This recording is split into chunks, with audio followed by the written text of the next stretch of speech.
I'm Michael Cavanaugh, Program Director for St. Jamestown Arts and one of the lead artists for the Neighbourhood of Nations Mural here in St. Jamestown. My panel is called Cavanaugh, which is, in Irish mythology, is the land of the West, this mythical land. And I wanted to represent, as representing the European settlers, specifically, in my case, my Irish ancestry.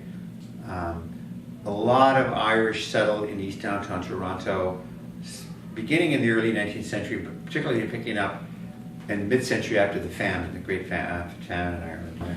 Cabbage Town, Irish immigrants were growing cabbages and vegetables in their front yards. It's a bit of a, a smear on them, but it was also called Paddy Town, Slab Town. Basically, it was the east of the city. It was east of York, east of Toronto. People lived in the Don Valley Basin. So my panel, I've got three sections. The left section is a sailboat at night, representing how the European settlers and the Irish came over by sailboat. Including in my own case, some of my ancestors, the Harcourt family, came over during the Great Famine in that year of 1847. 10 left Ireland. They made it finally to Toronto. 5 of them were alive by the end of June, and one of them being my great-great-grandfather, Neil Harcourt.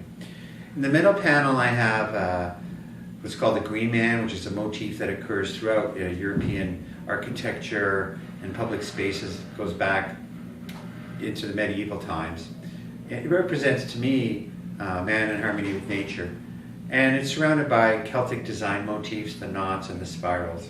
And on the right panel, I have a fiddler and 2 dancers in a grove beside the Don River, representing to me the positive aspects of Irish culture and the European culture that came to this country.